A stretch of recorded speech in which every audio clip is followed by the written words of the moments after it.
ನಮಸ್ಕಾರ ಎಲ್ಲರಿಗೂ. ಮಾಮೀಸ್ ಅಡ್ಡಾಗೆ ಸ್ವಾಗತ. ನಮ್ಮ ಚಾನಲ್ನ ಸಬ್ಸ್ಕ್ರೈಬ್ ಮಾಡಿಕೊಡಿ, ಹಾಗೆ ಮೇಲೆ ಕಾಣಿಸ್ತಾ ಇರೋ ಬೆಲ್ ಐಕಾನ್ನ ಪ್ರೆಸ್ ಮಾಡಿ. ನಮ್ಮ ಚಾನಲ್ ವೀಕ್ಷಕರಿಗೆಲ್ಲ ಮಹಾಶಿವರಾತ್ರಿ ಹಬ್ಬದ ಹಾರ್ದಿಕ ಶುಭಾಶಯಗಳು. ಶಿವರಾತ್ರಿ ಶಿವನಿಗೆ ಪ್ರಿಯವಾದ ದಿನ. ಇವತ್ತಿನ ದಿನ ಮುಂಜಾನೆಯೇ ಎದ್ದು ಮನೆಯನ್ನು ಸ್ವಚ್ಛಗೊಳಿಸಿ ಚಂದದ ರಂಗೋಲಿಯನ್ನು ಮನೆ ಮುಂದೆ ಹೆಣ್ಮಕ್ಳು ಅಲಂಕಾರ ಮಾಡ್ತಾರೆ. ಇನ್ನು ಶಿವನ ಪ್ರಸಾದಕ್ಕಾಗಿ ನಾವಿಲ್ಲಿ ಹುರಕ್ಕಿ ತಂಬಿಟ್ಟನ್ನ ಕೂಡ ಮಾಡ್ಕೊಂಡಿದ್ದೀವಿ. ಈ ಹುರಕ್ಕಿ ತಂಬಿಟ್ಟನ್ನ ಹೇಗೆ ಮಾಡೋದು ಅಂತ ಇದ್ರ ಬಗೆಗಿನ ಡೀಟೇಲ್ ರೆಸಿಪಿ ನೆಕ್ಸ್ಟ್ ವಿಡಿಯೋದಲ್ಲಿ ಹಾಕ್ತೀವಿ. ಮಹಾಶಿವರಾತ್ರಿಯಂದು ಬಿಲ್ಪತ್ರೆಯನ್ನು ಶಿವಲಿಂಗದ ಮೇಲಿಟ್ಟು ಪೂಜಿಸಿದರೆ ಯಾಗ ಮಾಡಿದ ಫಲ ದೊರೆಯುತ್ತದೆ ಎಂದು ನಮ್ಮ ಹಿರಿಯರು ಹೇಳುತ್ತಾರೆ. ಹಿಂದೂಗಳ ಮಹಾ ಹಬ್ಬಗಳಲ್ಲೊಂದಾದ ಮಹಾಶಿವರಾತ್ರಿ ಆಚರಣೆಗೂ ಹಿನ್ನೆಲೆ ಇದೆ. ಅನೇಕ ಕಥೆಗಳು ಕೂಡ ಇವೆ. ಶಿವರಾತ್ರಿಯಂದು ತನ್ನನ್ನು ಪೂಜಿಸುವ ಭಕ್ತರಿಗೆ ತಾನು ವಿಶೇಷವಾಗಿ ಅನುಗ್ರಹ ನೀಡುವುದಾಗಿ ಸ್ವತಃ ಶಿವನೇ ಪಾರ್ವತಿಯಲ್ಲಿ ಹೇಳಿದ್ದಾನಂತೆ.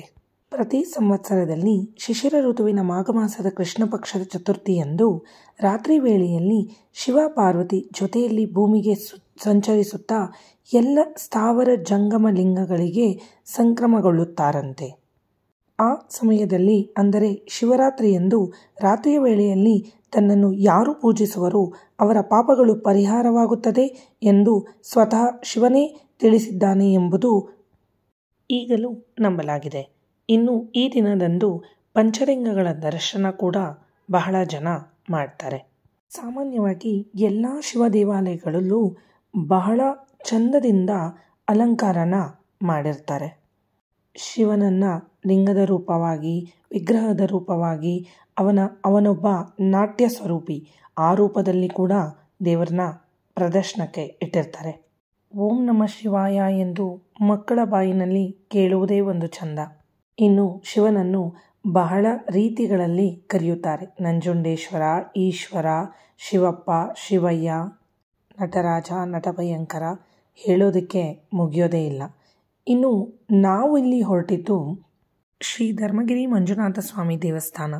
ಈ ದೇವಸ್ಥಾನ ಇರೋದು ಬನಶಂಕರಿ ಸೆಕೆಂಡ್ ಸ್ಟೇಜ್. ದೇವರ ಅಲಂಕಾರ ಅಂತೂ ಅತ್ಯದ್ಭುತವಾಗಿ ಇತ್ತು. ಇನ್ನು ಎಲ್ಲ ಕಡೆನೂ ಓಂ ನಮಃ ಶಿವಾಯ ಅಂತ ಬರೆದಿತ್ತು.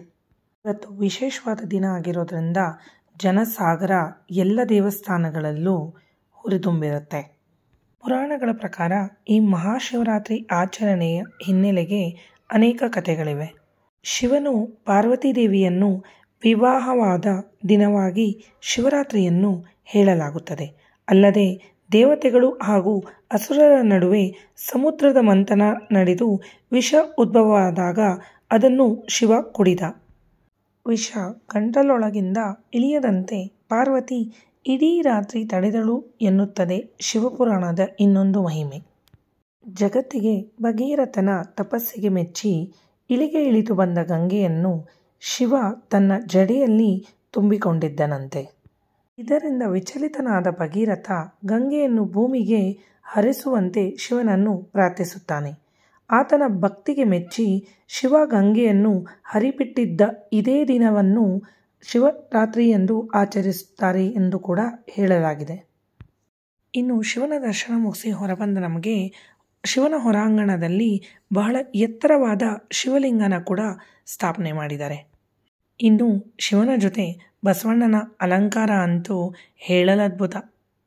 ಇದಲ್ಲದೆ ಅಲ್ಲಿ ನೀರಿನ ಕೊಳ ಹಾಗೆ ವಿಧ ವಿಧವಾದ ಆಕೃತಿಗಳನ್ನ ಕೂಡ ಕೆತ್ತನೆ ಮಾಡಿದರು. ಇನ್ನು ಕ್ಷೀರಾಭಿಷೇಕ ಮಾಡಬೇಕು ಅಂತ ಹೇಳಿ ನಾವು ಕೂಡ ಟಿಕೆಟ್ನ ತಗೊಂಡು ಶಿವಲಿಂಗದ ಕಡೆಗೆ ಹೊರಟ್ವಿ. ಶಿವಲಿಂಗದ ತಲೆಯ ಮೇಲಿಂದ ಕ್ಷೀರಾಭಿಷೇಕ ಮಾಡಬೇಕು ಅಂತ ಹೇಳಿ ಅದಕ್ಕೆ ಅಂತ ಬೇಕಾದ ಅನುಕೂಲನ ಬಹಳ ಚಂದದ ರೀತಿಯಲ್ಲಿ ವ್ಯವಸ್ಥೆ ಮಾಡಿದರು. ನೀವು ಯಾರಾದರೂ ಇನ್ನೂ ಈ ದೇವಸ್ಥಾನನ ವಿಸಿಟ್ ಮಾಡಿಲ್ಲ ಅಂದರೆ ಖಂಡಿತವಾಗ್ಲೂ ಒಮ್ಮೆ ವಿಸಿಟ್ ಮಾಡಿ. ಅದರಲ್ಲೂ ಇವತ್ತಿನ ದಿನ ಈ ವಿಶೇಷವಾದ ದೇವಸ್ಥಾನ ವೀಕ್ಷಿಸಲು ಬಹಳ ಸುಂದರವಾಗಿರುತ್ತದೆ. ಇನ್ನು ಶಿವಲಿಂಗದ ಸುತ್ತಮುತ್ತ ನೋಡ್ತಿದ್ದೀರಲ್ಲ, ಬಸವಣ್ಣನ ಚಂದದ ರೀತಿಯಲ್ಲಿ ಕೆತ್ತನೆ ಮಾಡಿ ಬಣ್ಣ ಬಣ್ಣಗಳನ್ನ ತುಂಬಿಸಿ ಇಟ್ಟಿದ್ದಾರೆ. ಇನ್ನು ಲಿಂಗದ ಮೇಲೆ ಕೂಡ ದೇವರುಗಳನ್ನ ಬಹಳ ಚಂದದ ರೀತಿಯಲ್ಲಿ ಕೆತ್ತನೆ ಕೂಡ ಮಾಡಲಾಗಿದೆ. ಇನ್ನು ಎಲ್ಲರೂ ಕ್ಷೀರಾಭಿಷೇಕ ಮಾಡ್ತಿದ್ದ ಹಾಲು ಕೂಡ ದೇವರ ತಲೆಯ ಮೇಲಿಂದ ಎಷ್ಟು ಚಂದದಿಂದ ಕೆಳಗಡೆ ಹರಿದು ಬರ್ತಿತ್ತು. ಎಷ್ಟೋ ಜನ್ಮಗಳ ಪಾಪಗಳನ್ನ ಕೂಡ ಈ ಕ್ಷೀರಾಭಿಷೇಕ ಮಾಡೋದ್ರಿಂದ ಕಳೆಯುತ್ತೆ ಅನ್ನೋದನ್ನ ನಂಬಲಾಗಿದೆ. ಇನ್ನು ಈ ತಲೆಯ ಮೇಲಿಂದ ಕ್ಷೀರಾಭಿಷೇಕ ಮಾಡಿದ ಹಾಲನ್ನು ಕೂಡ ಹೊರಗಡೆ ಹರಿಬಿಡದೆ ಅದನ್ನು ಕೂಡ ಬಹಳ ಒಳ್ಳೆಯ ರೀತಿಯಲ್ಲಿ ಸಂಗ್ರಹ ಮಾಡಿ ಅದನ್ನು ಭಕ್ತಾದಿಗಳಿಗೆ ಹಂಚ್ತಿದ್ದಾರೆ. ಕ್ಷೀರಾಭಿಷೇಕ ಮಾಡೋಕ್ಕೆ ಅನುಕೂಲ ಇಲ್ಲದೆ ಇರೋರು ಕ್ಷೀರಾಭಿಷೇಕ ಮಾಡಿದ ಹಾಲನ್ನು ಕೂಡ ಒಂದು ಪಾತ್ರೆಯಲ್ಲಿ ಸಂಗ್ರಹಿಸಿ ತಗೊಂಡು ಹೋಗ್ತಿದ್ರು. ಇನ್ನು ಉಪವಾಸ ಮಾಡಿರೋ ಭಕ್ತಾದಿಗಳಿರ್ತಾರೆ, ವಯಸ್ಸಾಗಿರೋ ಭಕ್ತಾದಿಗಳಿರ್ತಾರೆ ಅಂತ ಅಲ್ಲಿ ಊಟದ ವ್ಯವಸ್ಥೆ ಕೂಡ ಮಾಡಿದ್ರು. ಇವತ್ತು ಹಬ್ಬದ ದಿನವಾದ್ರಿಂದ ವಿಶೇಷವಾಗಿ ಲಾಡು ಪ್ರಸಾದ ಕೂಡ ವಿಸರ್ಜಿಸ್ತಿದ್ರು. ಇನ್ನು ಈ ದಿನದ ಬಗ್ಗೆ ಹೇಳಲೇಬೇಕಾದ ಒಂದು ವಿಷಯ ಅಂದರೆ ಬಹಳ ಜನಗಳು ಇಂದಿನ ದಿನ ಉಪವಾಸ ಮಾಡ್ತಾರೆ.